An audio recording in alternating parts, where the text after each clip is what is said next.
Good afternoon. It's Wednesday, the 25th of May, 2022, just after 1 o'clock. Welcome to UK Column News. Your host today, Mike Robinson, myself, Brian Gerrish, and we're delighted to be joined by Vanessa Beeley and Debbie Evans. Well, a quick reminder, first of all, of Liz Truss speaking at giving her Mansion House speech a month or so ago. And she said, at the time, we need a global NATO. By that, I don't mean extending the membership to those from other regions. I mean that NATO must have a global outlook ready to tackle global threats. And now, of course, we can presume that that was a slight fib by Liz Truss, suggesting that she doesn't mean extending the membership, because we've already covered the fact that South Korea and Japan are very much heading in that direction. But the point is that statement and then subsequent statements where she was talking about NATO's global outlook and the Indo-Pacific region, she was hinting once again at China, of course. And so it's probably no surprise then. Yesterday, the BBC carried this headline: Chinese police files reveal human cost of Uyghur detention. And Liz Truss, to go with this release, and we'll come on to this in more detail with Vanessa in a second, produced a statement, and she said today, further shocking details of China's human rights violations in Xinjiang have emerged, which add to the already extensive body of evidence from Chinese government documents, first-hand testimony, satellite imagery, and visits by our own diplomats to the region. New evidence shows the extraordinary scale of China's targeting of Uyghur Muslims and other ethnic minorities, including forced labor, severe restrictions on freedom of religion, and separation of parents from their children, forced birth control, and mass incarceration. So that was the statement from Liz Truss. And if you clicked on the link on the front page of the BBC website, this was the headline, Vanessa: Xinjiang police files inside a Chinese internment camp. Yeah, I mean, once again, I urge everyone with these kind of reports to look at the context and the timing, very important, and we'll come on to that in a minute. But effectively, I mean, this entire report was actually given to the BBC in 2021 by an organization called Victims of Communism. And if we move on, I'll let you know about this organization. The organization for the Victims of Communism, I think, Memorial Fund. Mike, the next slide. Yes, so this is the website that they've set up on this, called the Xinjiang Police Files. And it says there, unprecedented evidence from internal police networks in China's Xinjiang region proves prison-like nature of re-education camps, shows top Chinese leaders' direct involvement in the mass internment campaign.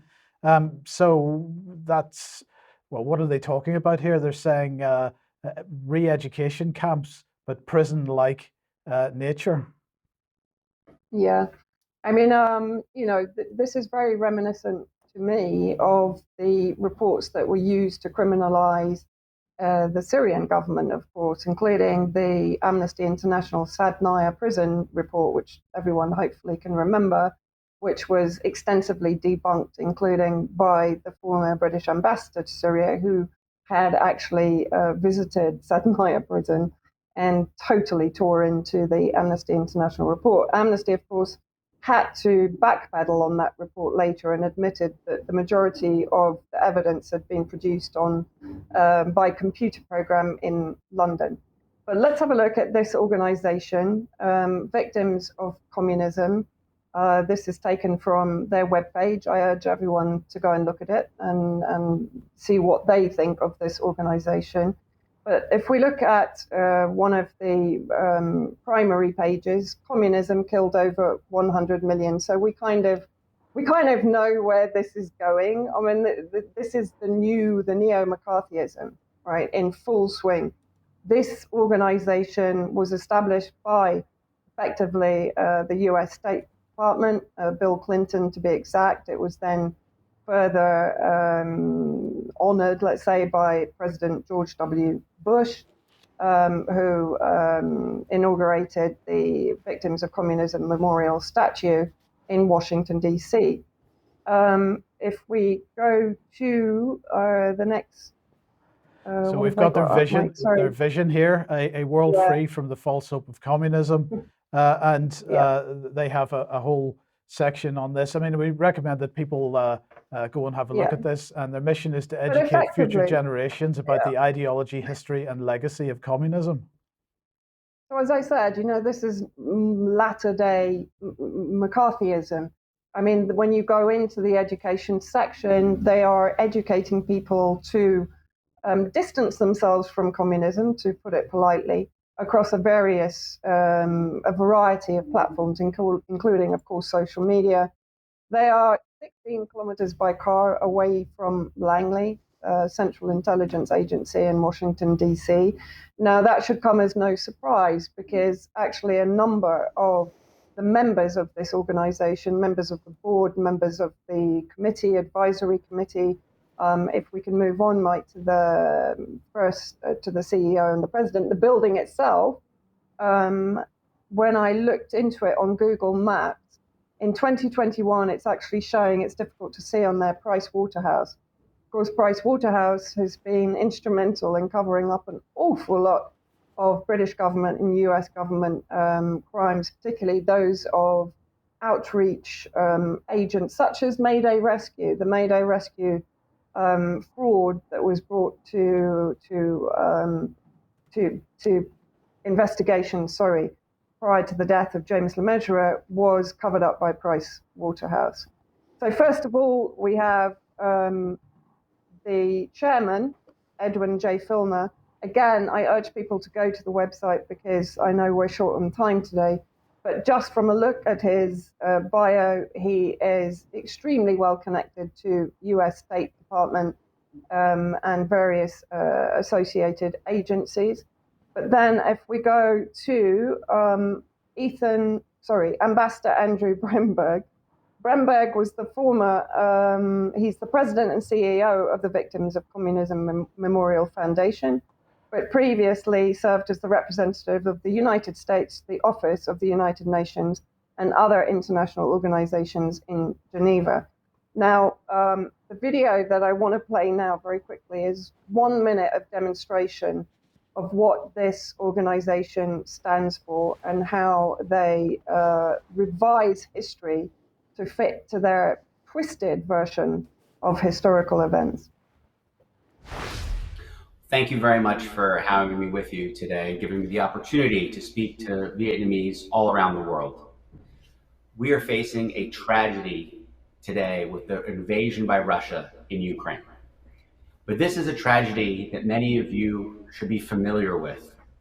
We have seen a KGB agent, a former Soviet operator, a want-to-be communist dictator, someone who is trying to rehabilitate the image of Joseph Stalin and recreate a Soviet empire, bring a brutal totalitarian reign on free people in Ukraine. And I know all too well the pain and experience that Vietnamese around the world suffered under the hands of brutal communists in North Vietnam. Today, we see the same types of atrocities and attacks on civilians, women, children, schools, hospitals take place that we've seen from countless communist dictators in the past. Well, we're also smiling, Vanessa, and funny, but I thought it was America that did quite a bit of damage in Vietnam. At one stage, there was a little war there. But not only America. I mean, historically, the French colonialists also starved, carried out ethnic cleansing programs, forced labor, forced education, etc., even prior to the American offensive, which of course used napalm. I mean, it's quite incredible that this address was to the Vietnamese people. I mean, and Yes. by the way, Putin is not a communist. Russia is not a communist country. I mean, they're absolutely stuck in some kind of insane time warp. As I say, we've been transported back probably 70, 80 years, right? And it is really quite beyond belief. And then if we look at their Human Rights Award laureates, okay, so in 2021, Alexei Navalny, the CIA opposition man in Russia, the San Isidro movement, I'll say it that way.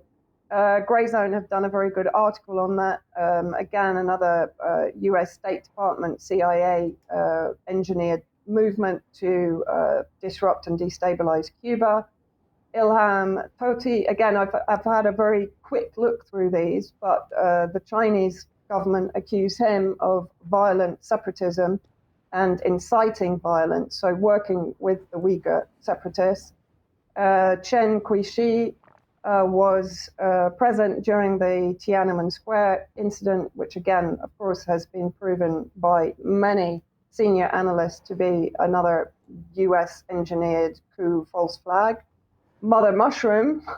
Mother Mushroom was the name of a Vietnamese blogger who, after her detention by the Vietnamese, was was extradited to the US.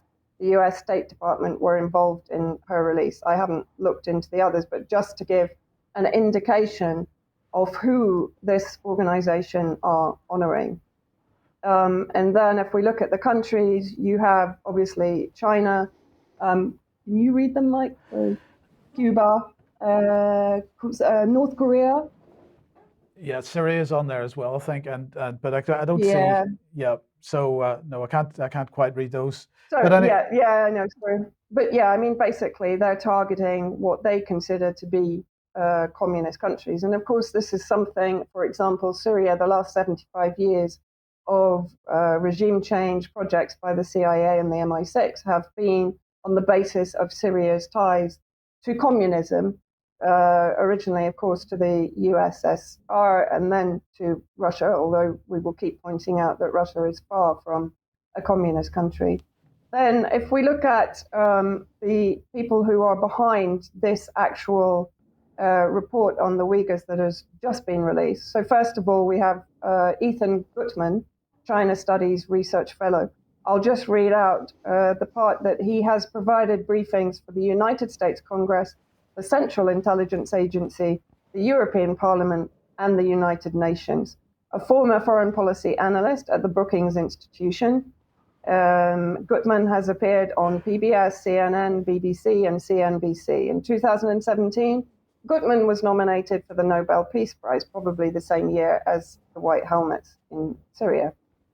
Then if we go on to Adrian Zentz, PhD, this guy has been heavily involved in criminalizing China.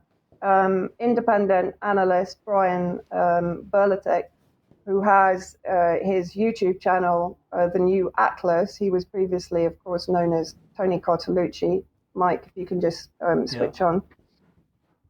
Has done an excellent deep dive into one of Zentz's previous reports and claims of coerced labor in Xinjiang, China. I urge everyone to go to his channel and to watch this particular report. And he also did a later deep dive into an AP Associated Press report on Xinjiang, which is quite amusing. So if we look at this is on the left. It's the Friends of Tibet. Friends of Tibet, thank you, my eyesight, who are stating in a tweet, I think yesterday, that the BBC actually received these documents in 2021, and we'll come on to that in a second as to why the BBC has chosen now to release these documents. So Zentz, that Berletic has basically as a fraud. His reports are full of really sort of incendiary claims and very little evidence. And I would say that this report is very similar to his previous ones. But what's interesting in his little video introduction, he states that the information they have was directly obtained from hacking into police computers, which, you know, we'll come on to that shortly also. If we can go on, Mike. Right. Well, here's the image from the UN visit to China that was taking place over the last couple of days. This was what they were tweeting out. This is the United Nations Human Rights Organization, and this was the way it was covered in the Independent. Xinjiang in focus as UN rights chief arrives for China visit. Yeah, I mean, this is the first visit since 2005. And I have to say that the British Foreign Office is probably putting the most pressure on Michelle Bachelet, the UN High Commissioner for Human Rights, to investigate Xinjiang. They have been hounding her to make sure that she gets full access, that she basically comes back with the report that they would like to see. Just a quick look at the BBC's reaction to the hack of the Integrity Initiative files, which of course exposed the BBC role in an entire propaganda consortium. And of course, they didn't like being hacked into. And yet, the hypocrisy here is that basically this report was produced from hacking into the computers of Xinjiang police. And yet, that's okay because it serves UK foreign policy. Then I just want to talk quickly about the reality of the Uyghurs. We've touched on it previously, very briefly, and actually in one of Belitik's reports, he points out that in 2014 up until 2016, mainstream media was effectively calling out the Uyghurs. Even the BBC in 2014 put out a report about the extremism in Xinjiang. Now, the Uyghurs now are known to be associated with ISIS. Of course, the reason for US-UK coalition presence in northeast Syria, where they're occupying oil reserves. And it was a Uyghur suicide bomber who carried out the suicide bombing in Kunduz in Afghanistan in 2021, killing over 100 Shia Muslims. It's a documented fact. Dr. Bashar al-Jafri at the UN has stated the fact that Saudi Arabia is financing the bringing of more than 5,000 Uyghurs per year for Hajj to pilgrimage in Saudi Arabia, and they have an extended stay to be radicalized and to be brainwashed into extremist, violent mentality and ideology. In Syria alone, in Idlib, we have estimates vary between 10,000 to 25,000 Uyghurs fighting in the last remaining Al-Qaeda stronghold in the northwest in Idlib. In Afghanistan, of course, the US, Hillary Clinton, weaponized them as they did Al-Qaeda, etc., and also AQAP from Yemen, that is now Al-Qaeda back in Yemen since they left Afghanistan. But they weaponized the Saudi-funded and Saudi weaponized and Saudi radicalized Uyghurs against Russia in Afghanistan. And of course, those Uyghurs are now gathering on the border with Xinjiang, with the threat to return into Xinjiang and to continue with their violent operations. Of course, mainland China has also seen vicious attacks. In southern China, there was the knife attack, there were suicide bombing attacks, even in Bangkok, and not to forget that. And as I said, if people go back to 2016, to Time magazine, for example, to the BBC, you'll find articles where they talk about Uyghur extremists joining ISIS poses a security and economic headache for China's Xi Jinping. Okay, so at this point, they were accepting that Uyghur militants previously used in Afghanistan and Pakistan and Syria and Iraq have used bloody tactics to agitate for greater autonomy domestically.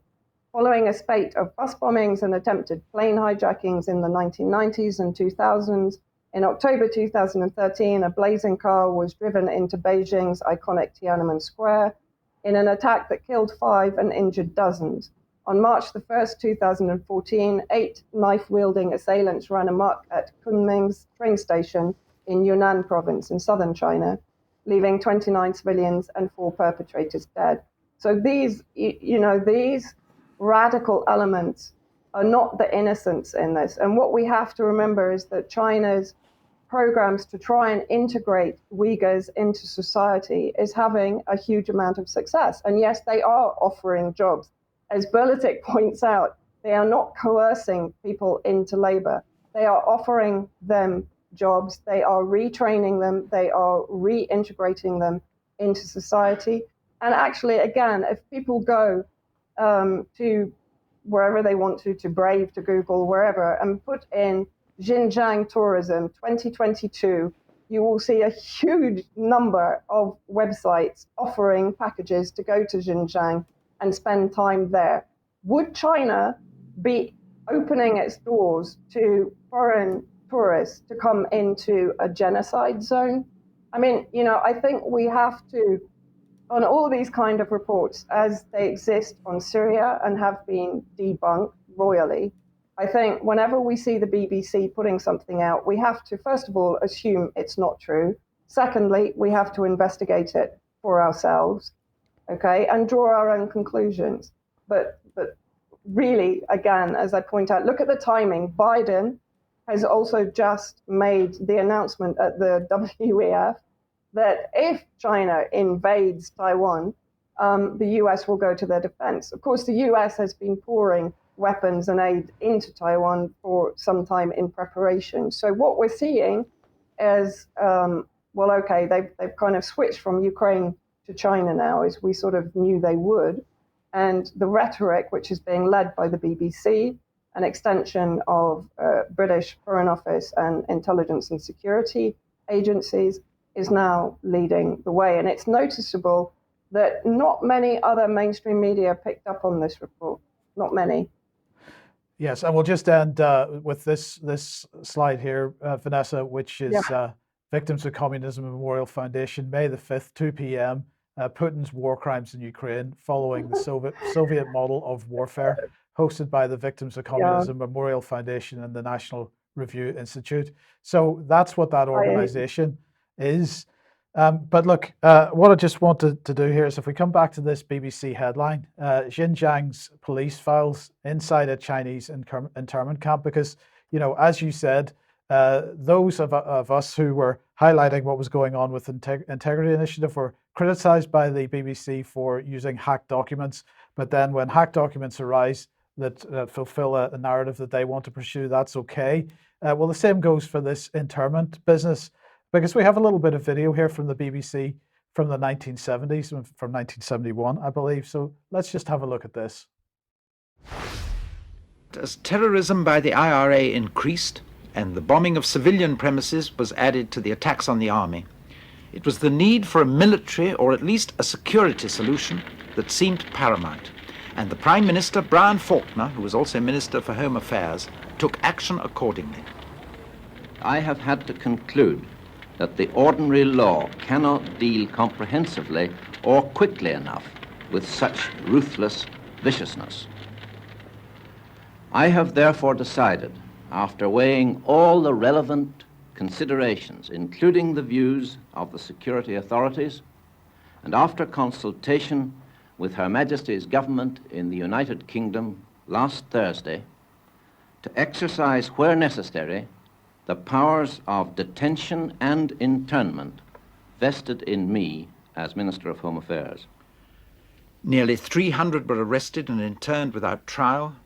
By the end of the year, it was to be nearly double that number. So, my point here, I'm not attempting to justify the IRA in any way, of course, but the point here is that it was okay for the UK to pull this gag Of course. in 1971, but it's not okay for China to do that when China is, without doubt, facing an insurgency here. And if there's any doubt, by the way, about what was going on when the UK interned IRA prisoners, it wasn't that they were being re-educated or being offered jobs. Quite the opposite. We have the Irish Times here from 2014. British ministers sanctioned torture of Northern Ireland internees.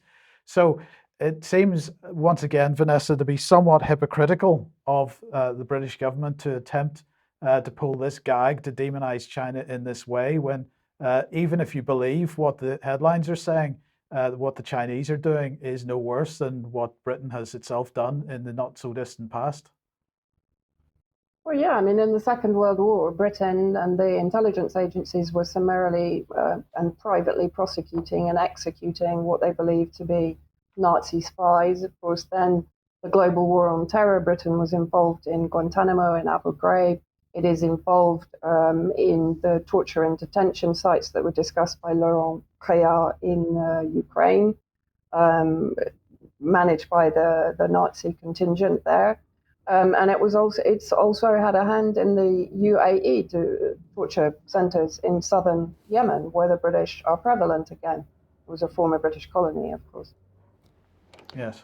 Okay, Vanessa, thank you for that. And the countries that we couldn't quite read on screen there, just to bring those for the audience, were Vietnam, Venezuela, North Korea, Laos, Cuba, and China. So there we are. Well, isn't it interesting, as the BBC suddenly focuses on China, it is at the very point where the BBC apparently doesn't want to focus on the Ukraine. So let's just pop this up on screen. We've called it the mystery of BBC disappearing Ukraine war. And of course, really to date, the BBC has been very keen on showing what it says is a lack of Russian progress by the use of maps. But all of a sudden, oh dear, all of this seems to have disappeared at the blink of an eye. But the reality is, from the start of the war, the BBC has lied. Ukraine has been credited with wins and gains that were simply not true. Russia has been attacked and belittled with a stream of misleading BBC propaganda suggesting bad leadership and planning, military incompetence, bad strategy and tactics, poor morale, poor logistics, and war crimes. But the truth is now emerging, and the BBC lies are being fully exposed, because the BBC is having to backpedal because, oh dear, things in Ukraine are not going according to the BBC's reports. So this was from a couple of days ago. If you blink, sorry, a day ago now. If you blink, you'll miss it. But of course, we're interested in Ukraine. So let's activate the BBC's front page, and you'll have to look quickly, otherwise you'll miss it. This should scroll through. But if you're looking for a major headline on Ukraine, it's very difficult to see. And the bulk of the reporting under a proper headline is way down. So on we go to the bottom of the BBC, where we see under local news, we've now got the war in Ukraine. And the map is there, but let's have a look at that map.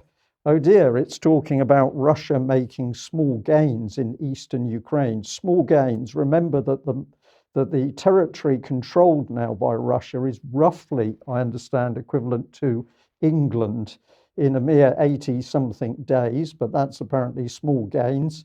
And what have we got now? The BBC talking about Russian assault on key Donbass city intensifies. Well, of course, it's not only the BBC pumping out the propaganda. Here's Air Force Times. Well, the headline is interesting.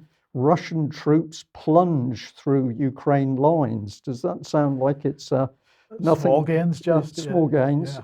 Russian troops plunge through Ukraine lines in Donbass as fighting enters decisive week. But if you then read the text, it all tries to play it down a little bit more, because it all is about, well, there has been some fierce fighting, but it's all moving a bit slowly. And if you go on through, we've got a comment by Pentagon Press Secretary John Kirby. He said the Russians are still well behind where we believe they wanted to be when they started this revitalized effort in the eastern part of the country. So they've no idea what the Russian plan was, but according to the Pentagon, the Russians are behind their own plan and they've had to revitalize the effort. Well, the military facts say that none of this is true. The Russians have been running to a consistent plan, which is now bearing fruit. So is this cognitive dissonance or misleading propaganda by the Pentagon press? It's probably a bit of both. This is the reality. I've chosen one source, but if people now look at the internet and do the research themselves, they'll find the detail. But we've got more Ukrainian villages and settlements which are being taken over by the Russians. If you say, but these are not big cities, well, the whole point is that the Russians are being very careful in how they're approaching this battle. They're taking the ground, they're surrounding cities, and as we saw with Mariupol, they're easily capable of dealing with the bigger cities.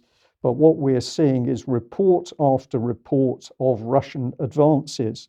The BBC doesn't want to tell this news to the UK or the world, and of course that is part of the propaganda. But it's another reason that Ukraine is dropping off the front page of the BBC.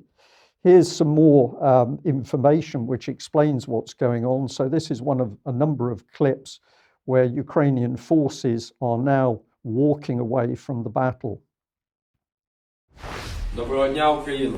В першу чергу ми б хотіли, щоб нас почув президент України Володимир Зеленський та головнокомандувач ЗСУ пан Залужний.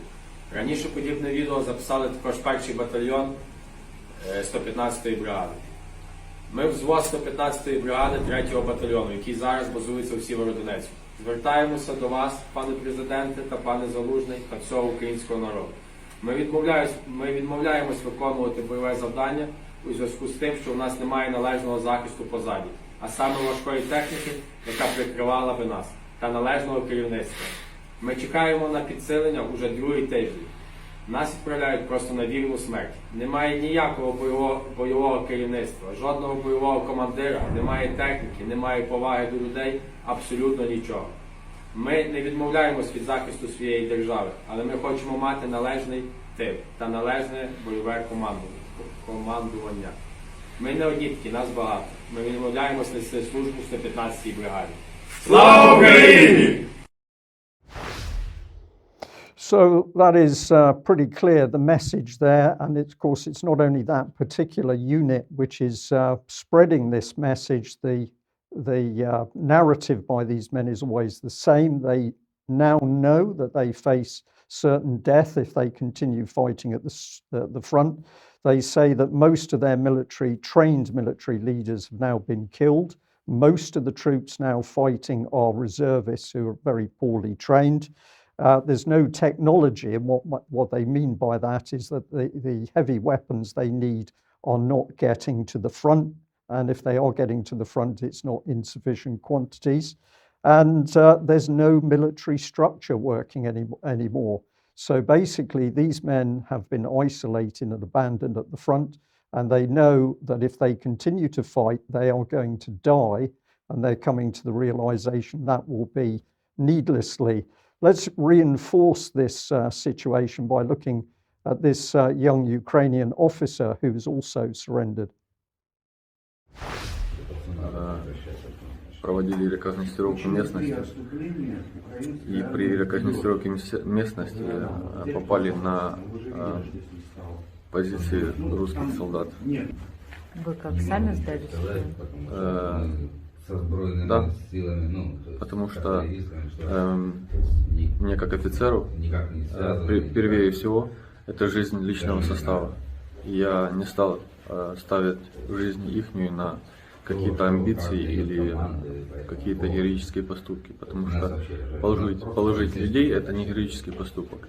Спасти людей это человеческий поступок. Сколько человек с вами сдались? 7 человек со мной. А где ваше высшее командование было в этот момент? Была связь какая-то? Штабы в тылах. Вот. Так получилось, что среди всех офицеров кадровых осталось очень мало живых. И меня как кадрового офицера отправили с, грубо говоря, неопытными бойцами для того, чтобы я помог им организовать службу. 75% это люди, которые первый раз держат автомат в руках. А как кидают в такие горячие точки? Из-за брака кадров. Не хватает людей, Да. да? Подготовленных кадров. Люди реально не готовы по военному делу.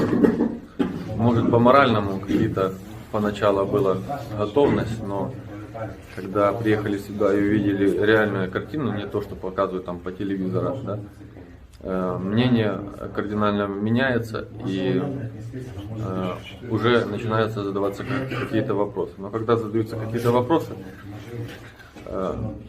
за ними последует негативное последствия. Вот. Поэтому я здесь своими солдатами, и я заберег им жизнь. So a huge tragedy that we've got soldiers on both sides dying, but at the end, of course, it is the West pumping in the weapons that have extended this war. as we'll see a little bit later in today's news, some unexpected people are now suggesting that Ukraine should be negotiating and coming to a settlement, even if they lose territory. But we'll wait a few minutes before we get there. And so, in light of what you've just spoken about there, Brian, it's interesting that the US is hosting or has just hosted another Ukraine Defense Contact Group meeting a day or two ago, and they're pumping more and more weapons in, as we'll see in a second. So where are they going and what are they being used for? Is there anybody left there that can actually use the quantity of weapons that are being pumped in? And if they can't, then what's happening to them afterwards? Well, the reality is the weapons are not coming in a quantity to make any difference to the war. And the weapons that are coming in that reach the front, people are not trained properly to use them, so it still doesn't work. Basically, everything now has just been thrown against the Russian war machine, which the West is now discovering is immensely more powerful than the BBC would have us believe. So first of all, we need the anti-tank missiles, we need the short-range anti-aircraft missiles. Those were provided, they didn't make a difference. And then we've moved on to heavier weapons, the artillery, that hasn't made a difference. And now we've got calls for ultra long range artillery. But the facts are that Ukraine no longer has a trained military structure to use any weapons that come into the country. So these weapons are simply being expended, destroyed, lost at a rate which even the West can't support. Well, just before we get comment from Vanessa on this, let's just look at a little bit of video at the launch of the Ukraine Defense Contact Group. A warm welcome to our distinguished ministers and chiefs of defense. Thank you for joining us virtually at today's second Ukraine Defense Contact Group. I'm Laura Cooper, the Deputy Assistant Secretary of Defense for Russia, Ukraine, Eurasia, and I will serve as today's MC for the contact group. We will begin with So, well, that's all I really want to show. I just want to show that it took place and who was there. So, of course, there's Mr. Austin. And let's bring Lloyd Austin on screen here and see what he had to say. 20 countries announced new security assistance packages, and many countries have donated critically needed artillery, ammunition, and coastal defense systems, and tanks and other armored vehicles. And he went on, others came forward with new commitments for training Ukraine's forces and sustaining its military systems. There are too many countries to properly thank everyone here, but let me mention just a few standouts. And he talked about Denmark, which had promised to send Harpoon anti-ship missiles to Ukraine, along with launchers. Czech Republic for its substantial support, as it was described, including attack helicopters, tanks, and rocket systems. And then new donations of artillery from Italy, Greece, and Poland on top of that. But he also said, let me recognize the United Kingdom for its leading role in helping to coordinate security assistance and for significant quantities of British equipment that continue to flow into Ukraine. So that's that. Vanessa, what are your thoughts? Well, just quickly popped into my head. I mean, a lot of the weapons that are being used by Al Qaeda and affiliates inside Syria, of course, came in from Eastern Europe, particularly from Bulgaria, Serbia, and probably Ukraine. So it is possible, with the number of Islamic extremists that have gone to Ukraine, that some of those weapons could be making their way back into Syria, particularly with, of course, the high-level chatter that Israel is pushing for escalation against Syria and Iran and Hezbollah. So just a thought.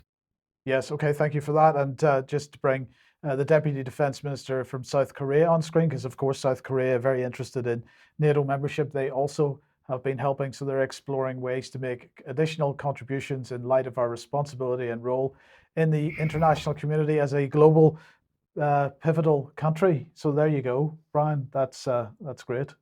Well, it's not great, Mike. No, it's indeed. absolutely not great. But what else can we say? Now, pressure on Russia continues to build. So here's Denmark, the local, and United States plans to invest in Greenland military base. So this is Thule Air Base. It was during the Cold War was a staging base for nuclear bombers, but since then it's been mainly for space-related operations and early warning of missile launches. So the Dutch media here have obtained a censored report from the United States that details plans to invest billions of dollars in this airbase.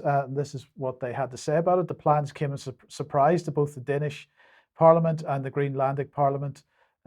We don't want to be talked about, is what the Foreign Security Committee members said. We want to take part when we're involved. This is our country, so we want to know when something is happening. Now, as I understand it, there is a trilateral agreement between Denmark, Greenland, and the United States, and the United States is required to consult and inform other nations whenever they are making any changes to military operations in Greenland. But notably, they're not required to get any kind of sign-off from Denmark or Greenland. They just can go ahead and do it, but they've got to tell them first at least, which they're not doing. So I think that's interesting. Well, it is interesting, Mike, and of course Russia recently has been highlighting the simple fact that the Americans have hundreds of bases around the world. I think the figure is around 700, compared to virtually no overseas bases by the Russians. So, what is this expansion about? If I had to guess a little bit, I think it's the Americans need land bases because they're increasingly learning that their carrier forces are not capable of doing the job they thought they would be in 2022. But as well as that, there is this big drive for control of the Arctic at the moment, and we've got the Arctic Silk Road being developed by Russia and China. That's true. This is part and parcel of it as well. But let's head over to North Africa and bring Mali on screen. There it is, so that you know where it is. And the Mali foreign minister was visiting Moscow over the last couple of days in order to build relations and trade relations with Russia. This is what Sergei Lavrov had to say after the event, because he was rather critical about the EU in particular and France in particular. So he said Mali is serious about pursuing specific agreements on the political aspects of organizing the delivery of Russian wheat, of mineral fertilizers, petrochemicals, which Mali badly needs amid the illegitimate Western sanctions. He went on to say, we understand but do not really like France or other EU countries' attempts to claim dominance in a particular region. I met with French Foreign Minister Jean-Yves Le Drian and current High Representative of the EU for Foreign Affairs and Security Policy, Josep Borrell, during the UN General Assembly session held in New York in September 2021. Both of them expressed in a rather tense manner their concern about Russia expanding contacts with Africa, in particular Mali. They laid out their position in a rather colonial manner. Africa is the EU's area of responsibility. Influence and interests was the message he got from them. I cannot accept, he said, arguments of that kind because this is pure neocolonialism and inability to part with the old habits that led Africa to a critical condition back then. I reject their claims and remind our EU partners that when it comes to the territories contiguous to the Russian Federation, they do not hesitate to come up with a variety of strategies, brackets the Arctic strategy or Central Asian strategy, and then offer these strategies to the countries of the region, not to mention how deep the EU has established itself in Ukraine. These double standards are sad. Now, if anybody's in any doubt about the EU's interest in North Africa, let's just go back a few years to Ursula von der Leyen when she was still the defense minister in Germany. I think this was 2017 or 2018. And she was at the Munich Security Conference. And this is what she had to say about Africa, NATO, and defense. First of all, our collective defense, we are ironclad committed to NATO. NATO of 29. That is collective defense Article 5. But there are problems and issues where I do not see NATO, but Europe has to be able to act. I was talking about Africa. This is not a typical place for NATO. We are very committed to NATO in other places, but Africa is a place where we need to be able to act as Europeans. And for that, we created the European Defence Union. Okay, and Africa, particularly the Sahel countries, the EU sees as its southern neighbourhood, and really they view it as theirs. There's no question about that. I don't know if you've got any thoughts on that, Vanessa. No, not really. Okay, that's fine. I mean, I'm you know. There's part too of the much, course. isn't it? There's absolutely too much happening Yeah. to keep in your head all at one time. Okay, well, let's come back to Liz Truss then. And, well, she's been meeting the Foreign Minister of Lithuania on Monday afternoon. There they are, happy and jolly together. So they were signing a joint declaration to boost defense and security collaboration. Of course, they called for a coalition of the willing to deal with the situation with Ukrainian grain exports not being able to be exported through the Black Sea. And so the next thing was there were suggestions that the British Navy were going to get involved in this. So let's just have a look at some of the headlines to see what is going on here, because it's a bit strange. Because here's the Times earlier saying Royal Navy could escort grain ships through Odessa blockade. So we are going to get involved in the Black Sea. But the Telegraph says Britain unlikely to join naval convoy to break Russia's grain blockade. That's the more sensible headline, Mike, in my opinion. So it's all very strange. And then we've got the Express here saying significant risk. Talks over sending Royal Navy to Black Sea spark Russia clash fears. And so it looks very much, Brian, like there is a bit of a difference of opinion in various circles, a bit of infighting going on. Well, we're seeing infighting everywhere. We're seeing infighting over this in UK because clearly the idea of the Royal Navy going into the Black Sea at the moment is just sheer nonsense. So presumably some of the military people are pushing back and saying to Truss, what are you on? But we've also, as we'll see in a minute, we've got infighting going on inside Davos. We've got infighting going on inside the EU over Russian sanctions.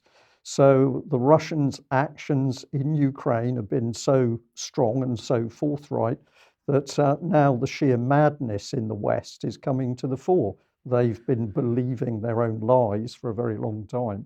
And now when it comes to putting in place proper policy, of course, we're finding that we don't have the wherewithal to do what we've said to the world we think we can do. I mean, it's madness, chaos and madness unfolding. Well, let's look at some more, because here's Liz Truss. She was speaking yesterday to the Australian Foreign Minister, Penny Wong. And of course, if there's conflict with China over Taiwan, perhaps in the not too distant future, I'm sure that Australia will have a very large role to play in that. I've no doubt that the AUKUS defence agreement is part and parcel of that preparation. But this is what she tweeted out, and this is her pinned tweet this morning. Great speaking to the new Australian Foreign Minister. UK and Australia are deepening our economic and security ties, including through AUKUS. We're committed to a free and open Indo-Pacific and backing Ukraine in the face of Russian aggression. So again, we've got the Indo-Pacific narrative pushing on. Yes, but can we trust Truss? I don't think so. Does she know what she's talking about? I don't think so. So we're going to get deeper into this morass. Well, luckily there is a world saviour. And if you're thinking in religious terms, you'll be wrong, because the man, of course, is Klaus Schwab. Let him introduce his World Economic Forum at Davos. So let's hear what the saviour of the world has to say. A very cordial welcome to the annual meeting 2022 in the spring of Davos. We are very glad to be together again in person. And of course, we have a very rich program. The theme of our coming together is history at a turning point. Government policies, corporate strategies. We will focus the program mainly on 4 different areas. First, the war in Ukraine, the aggression on Ukraine. And I have the particular pleasure to welcome a very strong delegation from Ukraine among us. composed by members of the government, composed by members of the parliament, by the mayor of Kiev and his brother and other mayors, and of course also by the young generation. Can I ask all our participants from Ukraine to stand up and to give them a special welcome?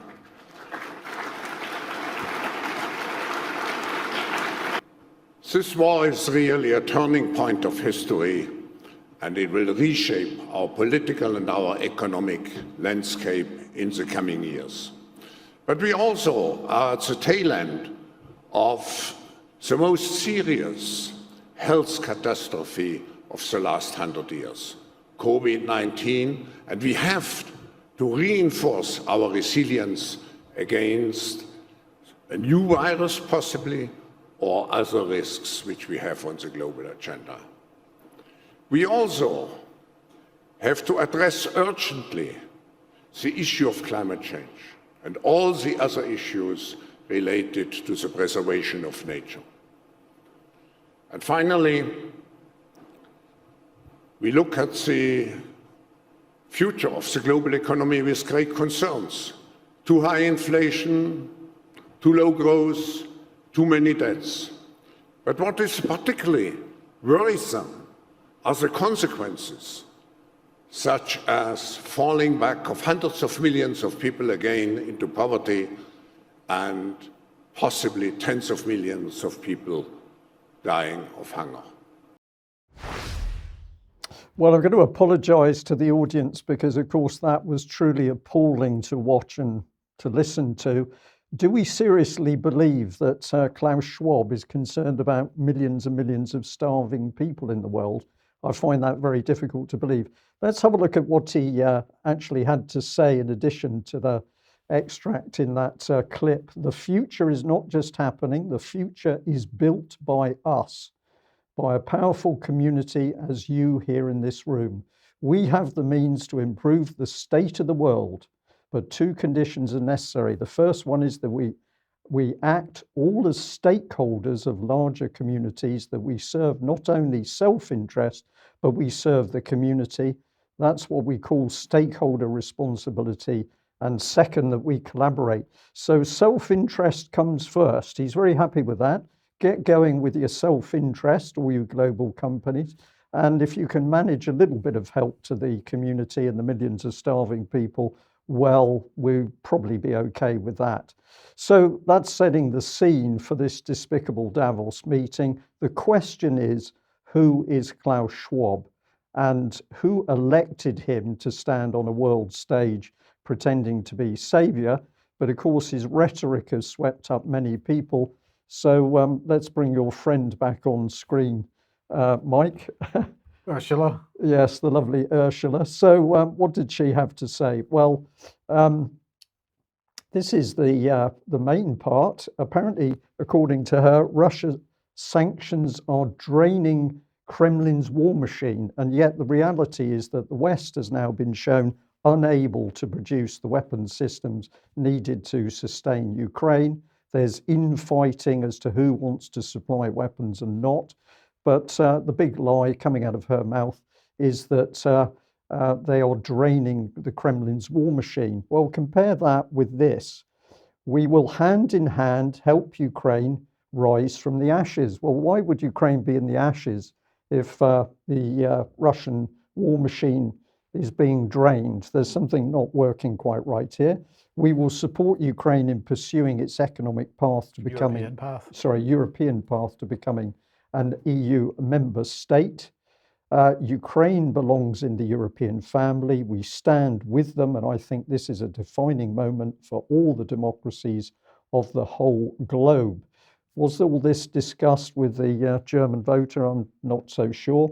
It's an economic relief operation with no precedent in recent history. Well, that must be true because it doesn't exist as an economic relief operation at the moment, because there's still a war going on and they're pumping in the weapons. So let's come to this. This is New York Post, which kindly gave us a photo which allowed us to look inside Davos. And of course, here's Zelensky presenting to the audience, still in that same T-shirt. It must need a wash by now, but I'm sure they're all listening intently. And I'm just going to comment that dirty deeds are done in dark rooms. And what is being said here was just rhetoric, particularly unpleasant rhetoric against Russia. But let's have a look at who Schwab is mixing with. And here he is with two of the senior Ukrainian representatives. I'm going to caption this because when he was talking earlier, I know that many people were feeling that he was acting almost as the leader. But do you get a warm feeling from these gentlemen? I'm afraid I don't. The pictures went on in a particular style. And I got the impression that even the New York Post was trying to warn people that something particularly unpleasant was unfolding here. So one people, one realm, one leader, that's a UK column caption, but I think it fits the picture very well indeed. But here is the really incredible thing. So the Telegraph reporting that Henry Kissinger has said that Ukraine must give Russia territory.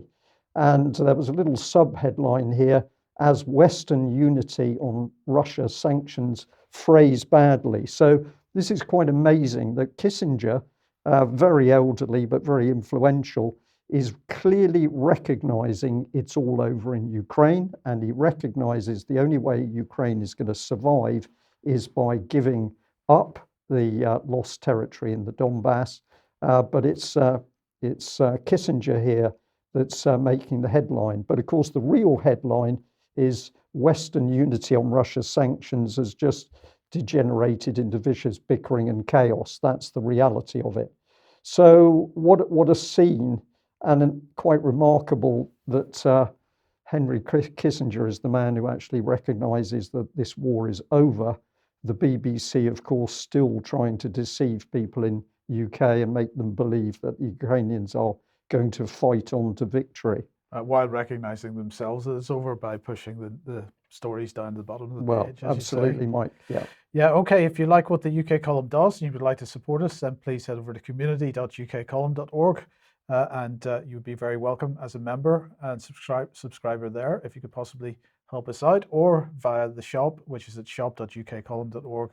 But do share any material you find on the various platforms as you see fit. Now, just a final reminder of the Panda event taking place tomorrow in the Barbican Theatre, and the Weston Theatre at the Barbican Centre. So this is Nick Hudson, who's the chairman of Panda. He's going to present a talk called The Quest for Open Science to a live audience tomorrow, as I say. They are saying that also, please, if you are going to this, feel free to join them before the event from 6 p.m. and also afterwards from 9:30 p.m. at the Lord Raglan Pub, which is 61 St Martin's Le Grand, London EC1A, which is a minute's walk from the venue. The details of this are on Eventbrite if anybody wants to go to that, but I'm sure that will be a very interesting evening.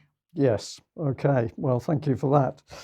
Well, Debbie, thank you very much for joining us today. We're going to bring you in to talk about monkey business, but I've got to say, first of all, I owe you an apology because, as you'll see from your slides, you're named alongside the monkey business. So let's bring you on screen and we'll get stuck into what is starting to emerge with monkeypox. But Debbie, first of all, just set the scene a bit. What's really caught your attention with matters to do with monkeypox? Okay, well, hello everybody, and yeah, monkeypox is a huge story at the moment, and it's really fast moving. So I just want to throw out a few things that are going on that I've observed, because there's a lot of theories going around social media, there's a lot of different stories going around. So I just wanted to clarify where we are now. The CDC have raised the alert to alert level 2 now with regards to monkeypox, which basically means that practice enhanced precautions.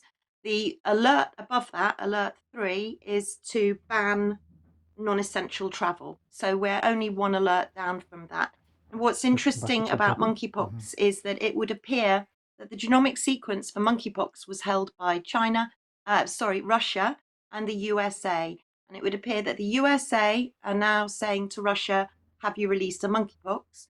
And Russia and China as well are now saying, have the West released a monkeypox? And as Mike rightly highlighted on Monday, there was a tabletop exercise by the NTI, the Nuclear Threat Initiative, with regards to monkeypox. So I've been looking at either side. And so a couple of things that not a lot of people are talking about at the moment. And I'd be very interested to hear what our viewers and listeners make of this. But as Wuhan was emerging in 2019, bearing in mind that smallpox, which is a cousin, it's in the same family, orthopox virus family, smallpox was eradicated. Yet, however, as Wuhan was emerging in 2019, they were also doing a scenario for smallpox, and this was called Pacific Eclipse. And I know we'll come on to maybe some slides on this, but I'd like everybody to look at Pacific Eclipse, which took place on the 9th of December 2019. And the WHO, the USA, CDC, the US military, the Metropolitan Police, UK, Australia, USA, New Zealand were all involved in this. So there was a smallpox pandemic exercise in 2019. And as I'm speaking to you now, a week ago, there was another exercise, and this was called Scenario Leopardpox, otherwise known as Event 202. So some of your audience and listeners might like to look at Event 202 and Scenario Leopardpox. And this was at the G7, where the German health minister, Karl Lauterbach, hosted a meeting talking about leopardpox and what would happen to young people. Now, if we take ourselves back and we look at monkeypox now as it is, what they're saying is they're going to offer people vaccinations, smallpox vaccinations for monkeypox. Apparently, we've got 5,000 smallpox vaccinations in the UK, and we've used 1,000 of them.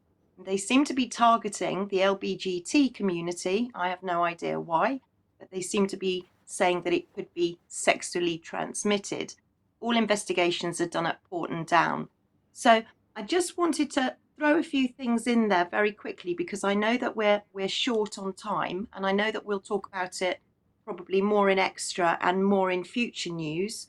But if anybody wants to check up with regards to what the UK HSA are doing and what's happening in the UK, you might like to look at the Green Book. We've talked about the Green Book before. Green Book, chapter 29, because it would appear, and I'm only saying it would appear, that many scientists and some experts that indeed I've spoken to in the last 24 hours are suggesting that maybe monkeypox is a way to cover up the reactivation of latent viruses. Now, we've talked about this before in the news with regards to latent viruses such as tuberculosis, such as herpes, shingles, and other latent viruses, and even cancer cells. Has the mRNA woken up some of these latent viruses? Are we looking at monkeypox, horsepox, rabbitpox, maybe smallpox? I don't know. There's a lot of different stories out there online, and there's a lot of blame going on now. So it's becoming a bit of a political situation. So that's it in an essence, Brian. Can I just mention, Brian, if anybody wants to get a take on this, an opinion on this, Dr. Mike Williams has published an article on the UK Column website, and go and have a look at that. It's on the front page at the moment. Yeah, excellent. Well, Debbie, thank you for that excellent summary. Let's try and put a little bit of graphic information to support what you've been talking about.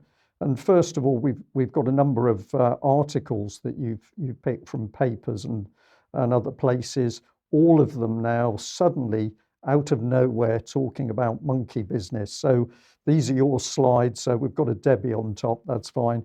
And here we go. So we've got the Daily Mirror, monkeypox spreading in UK through community transmission with new cases identified daily. So I think that's a pretty typical Mirror one, because there's lots of, oh my goodness, we should be panicking already. We've got this one here, monkeypox horror. EU nation begins mandatory quarantine as UK cases set to soar in weeks. Sorry, I can't read where that one is actually from. We've got a monkeypox warning to anyone having sex with multiple partners. So they're really going for people's heads here. You don't know whether this is just somebody you touch in the community, you're going to get monkeypox, or you're sleeping with a partner and that's going to give you monkeypox. iNews, monkeypox, new infections being detected daily in UK as experts brace for significant rise in cases. So what should we be frightened of most? The economic collapse, the rising prices for food. Well, now we've got monkeypox coming in. This is huge stress on the nation. Yahoo News, monkeypox. Joe Biden says everybody should be concerned as 14 countries report outbreaks. Belgium introduces 21-day quarantine for all monkeypox cases. I've got to say, Debbie, this goes on. The Mail, now this is where it gets interesting. The UK is stockpiling thousands of monkeypox vaccines and drugs as experts fear dozens of infections are slipping under the radar. And the Independent US rushes to buy 13 million doses of monkeypox vaccine as a possible case detected in New York. So this is where you've started to say, pay attention to what the preventative or the are they preventative? Yes, they would be, I suppose, as a vaccine. It's a prophylactic measure, but we're quickly jumping from monkeypox back to the idea of vaccinations.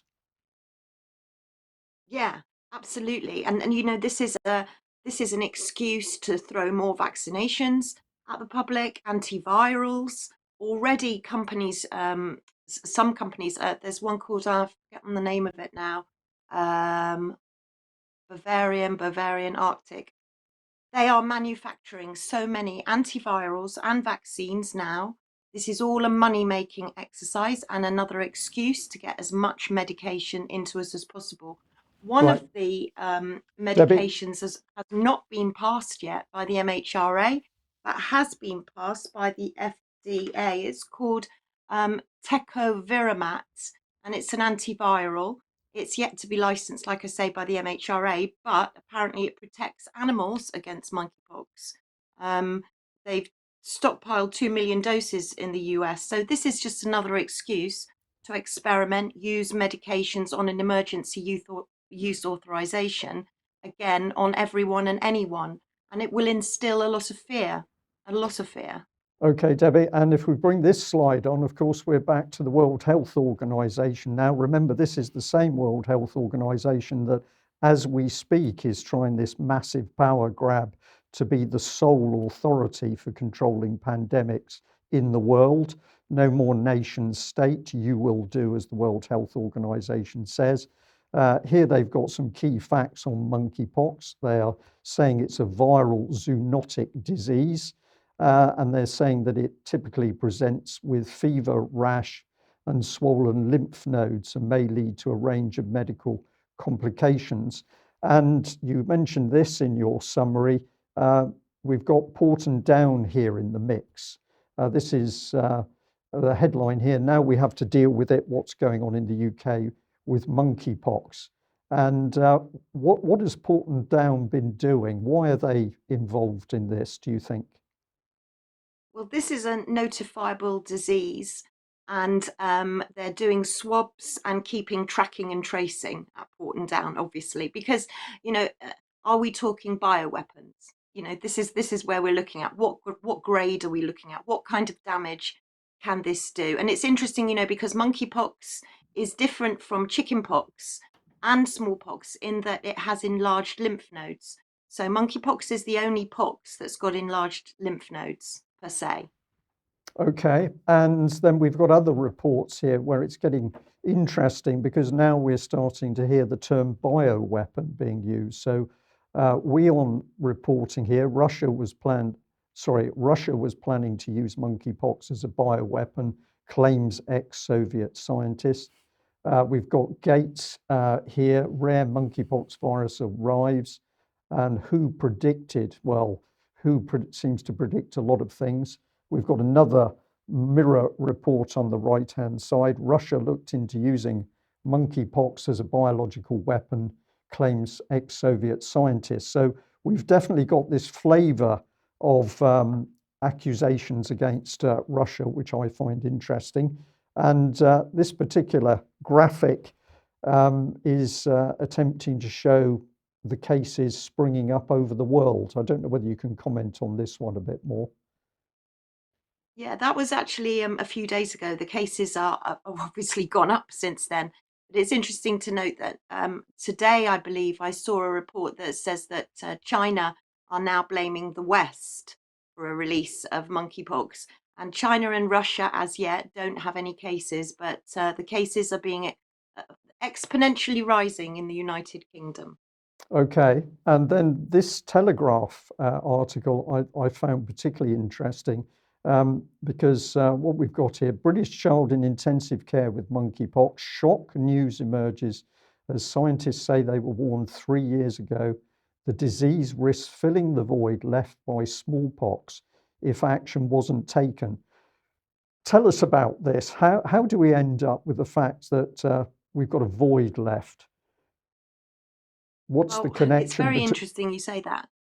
Well, everybody that was born in the UK before 1971 will have been given a smallpox vaccine when they were 3 months old, when they were a baby. It was compulsory.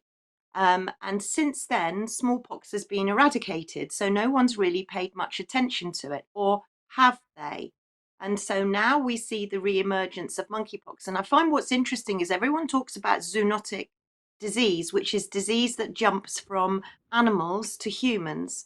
And Bill Gates walks around with the morbidity and mortality index glued to him all the time, researching zoonotic diseases. But we mustn't forget there is something that's called reverse zoonosis, and those are diseases that jump from humans to animals, but nobody ever talks about that. So smallpox has been celebrated as being eradicated, and WHO declared that it was eradicated from the world. And then all of a sudden, we've had Bill Gates a few months ago talking about smallpox. Now we've got smallpox futuristic scenarios going on, and the leopard pox scenario is for 2023. So if anybody wants to look at that in a little bit more depth, like I say, it's a very fast moving story, Brian. And I think we're going to hear a lot more about it in the next few days and weeks. Okay, and we'll just pop this this graphic up on screen so that people can freeze the screen and go and check it as well. But you're reinforcing the evidence we're giving to our viewers and listeners by showing, in this case, that there are formal studies that have been looking at risks associated with these two particular things and the relationships between them. So that is very clear. We'll leave people to do their own research on that. But this is where it gets interesting again, because we're back into this, oh dear, somebody seemed to be preempting what was going to happen here. So 2021, you're talking about a monkeypox tabletop exercise. And the report here is strengthening global systems to prevent and respond to high consequence biological threats. This is more health security, Mike, isn't it? So this is more building the machinery for controlling people. Yes, but of course we've got to remember, Debbie, that COVID-19 was not a high consequence biological threat, according to the UK government's categorization as of March 2020. Yeah. Exactly. Yes. Yeah, exactly. Yeah, indeed.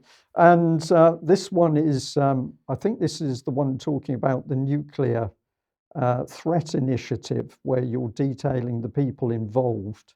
I know it's small print, but we want to give people the information on screen.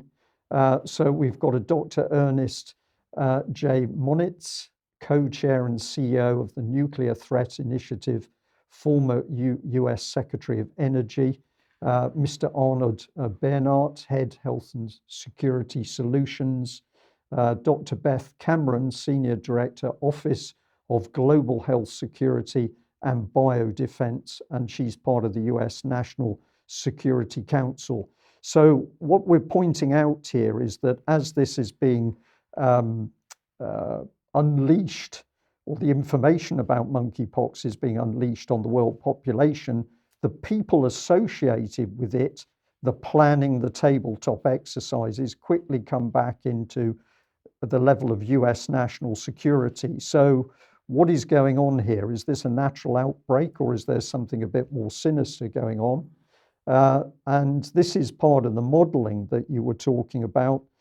So we've got a design scenario starting off with an attack in May the 15th, 2022, where unfortunately there's been a monkeypox outbreak in what they call a country that they call Brinia. This is remarkable that just like COVID-19, all of this has been predicted and modeled beforehand, Debbie. Yeah, absolutely. You know, if you research, go back and you look, you can see that quite clearly things have been discussed behind closed doors, often in plain sight.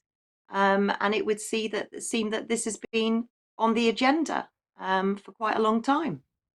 Indeed. So I couldn't resist this, and I did put the cheeky headline, "Be alert for monkeys," but we've got Reuters here. Britain offers smallpox vaccine as monkeypox cases spread. And the right-hand side, we've got UK HSA. You mentioned them a little bit earlier in this segment, and they urge everybody to be on the alert for two key symptoms, what to look for. But the other area, which I think we'll finish on, is you're also pointing out that when we get into the health and safety executive, we find that they're actually calmly talking about approved lists of biological agents. Yeah, absolutely. And this is, like you say, where it differs from COVID. And it's actually it's too small for me to read there, Brian. I think you can read it. It's 3, is it? 3 says, if we just virus. pop this one on screen, this gives the groups of the hazards to human beings. So group 1 is unlikely to cause human disease. Group 2 can cause human disease and may be a hazard to employees. Group 3 can cause severe human disease and may be a serious hazard to employees. And Group 4 causes severe human disease and is a serious hazard to employees. So we're in a, what do we call it, a morass of a swamp of people don't know what is a naturally occurring disease and what has presumably been pre-planned, if we want to be a little bit conspiratorial. Okay, Debbie, I think we'll leave that segment there, and I think you, Mike, have got a little bit to add on the bio industry. Well, I just wanted to mention this. This is actually, I think, a year old now. The UK Global Sequencing offer a new variant assessment program, and this is a presentation that was originally given by the lead of the new variant assessment program, NVAP, Dr. Lena Inamder. So let's just have a look and see what they're saying here. So this is their global offer. They will want to offer the assessment of variants for SARS-CoV-2 for potential impact on viral characteristics. They want to offer rapid sequencing. They want to say that there's a lack of capacity and capability globally to systematically undertake genomic sequencing and so on. And they provide a nice variant identification process flow diagram there for us. But it's a summary we should have a look at mainly here. So they're saying, thanks to the achievements made over the last 70 years, the UK is rightly recognised as a world leader in genomics. The UK's genome sequencing programmes have demonstrated the crucial importance of genomics in the fight against COVID-19. The UK has sequenced over half of all the COVID-19 viral genomes that have been submitted to the global database. And the new variant assessment platform will help boost sequencing capacity so that we're better prepared for future emergencies. And they tell us that they're working with the World Health Organization to offer our UK genomic capacity to help other countries to analyze new variants and offer our training and resources to help them build their capacity. And they're forging collaborations with national and international partners to ensure the NVAP support is coordinated and targeted to maximize global public health benefits for pandemic response. So a year later from when this presentation was given, the new variant assessment program announced yesterday is going to continue expanding its work to other countries and regions worldwide to help global health security efforts. 9 countries and territories have now received direct support from NVAP, and that is Brazil, Ethiopia, Kenya, Nigeria, Pakistan, Chile, Trinidad and Tobago, and the Cayman Islands, and Singapore. And then over the coming year, the next 12 months, NVAP will continue to work with World Health Organization Eastern Mediterranean region to improve regional genomic sequencing hubs in Oman, Abu Dhabi, and Morocco.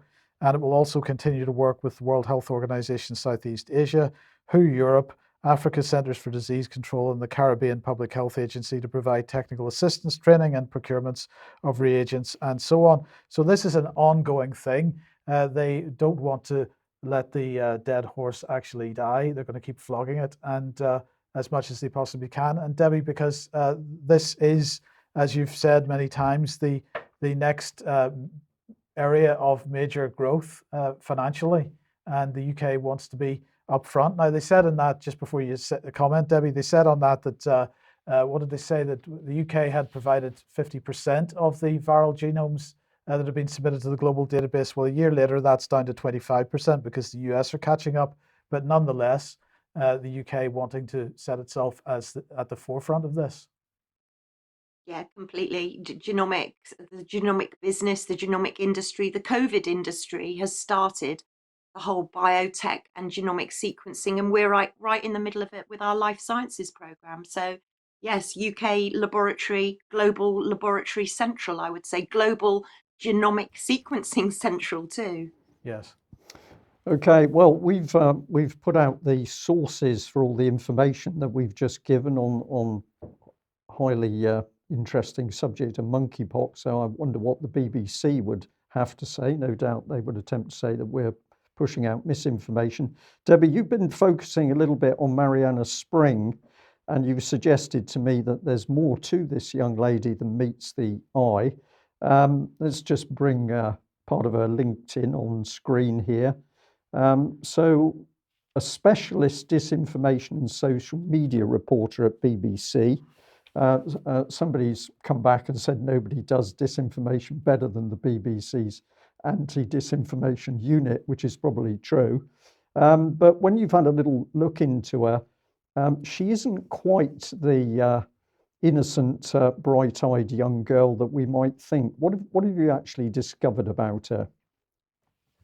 Well, Mariana Spring has sprung from nowhere, seemingly, and her history is interesting. She's written for The Guardian, she's written for all sorts of publications, including Private Eye. She spent quite a long time in Moscow. She was correspondent for the Moscow Times. When she went to university, she studied Russian and French. So she's fluent in Russian, and she reports in Russian as well. But then I found, I don't know, I think it was something that you said to me, Brian, because I was thinking, well, she's following Sander van der Linden on Twitter, which alerted me to, as we've talked about before on UK Column, the social decision-making laboratory in Cambridge, and the Go Viral game. And I just wondered if Mariana Spring had learnt from Sander van der Linden to play the Go Viral game on us. So I looked to see if there was some connections, and I think I found some, didn't I, Brian? Some connections with Mariana Spring and Cambridge, and Sander van der Linden, who, let's not forget, is also connected via Rory Finnin to the Ukrainian Studies program in Cambridge as well. So it gets quite interesting when you look in a little bit more depth at Mariana Spring, and you wonder, is she a journalist? Or is she more? Well, we'll just bring Maybe. these images up on screen because they emphasize the sort of work she's doing, but War on Truth here. Mariana, one baby, 3 photos, and a web of lies. Mariana Spring on disinformation, conspiracies, and dealing with trolls. And then we get on to the Royal Television Society, fake news, the broadcaster's dilemma. So this is This is big stuff, but this is where you're heading. That she's very interested in this interesting man called Sander van der Linden. And what he is doing is using social misinformation in order to vaccinate people against misinformation. So this is like psychology on steroids, I suppose. But let's have a look at this little video clip about the Go Viral, a new game.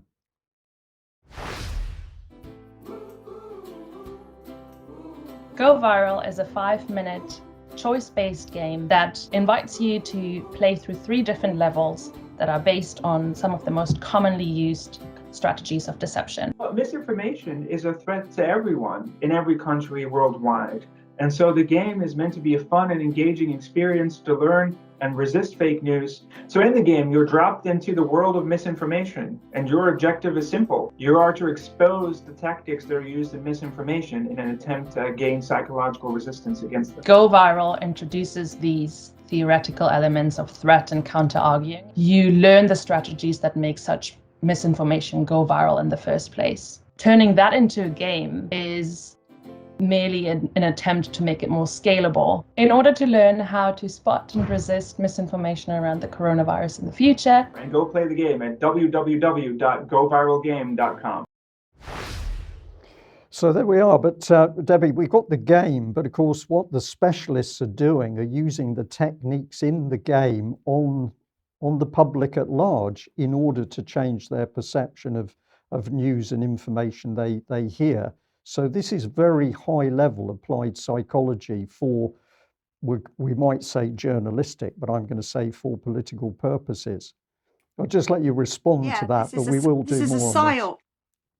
Yeah, it's a PSYOP within a PSYOP. And the Royal Television Society was attended by ITV, ITN, Sky, BBC, Cambridge with Sander van der Linden, and of course Mariana Spring with disinformation. So, you know, are we grooming disinformation experts? That's my question. And is Mariana Spring a journalist, or is she more? Okay, thank you very much for that. I think we'll Yes. end there. As always, the clock beats us, so we'll say to both Vanessa and Debbie, thank you very much for joining us. A big thank you to our guests, wherever you are in the world, and particularly for people tuning in at very odd hours of the day, as far as we're concerned, from foreign climes. So it's great to have you. I will also say that there will be a UK column news at the same time tomorrow. And please join us for that. This is part of UK column expanding, but also working to bring a broader subject base to our audience and to respond to people who have been saying to us for some time, we need more UK column newses. So I do hope that you will join us tomorrow as well, but we've got an extra coming today. Minutes, yeah. That's it. Thank you very much. We will see you in a few minutes for extra time, and the UK column news team will be back at the same time tomorrow. Thank you. Bye-bye.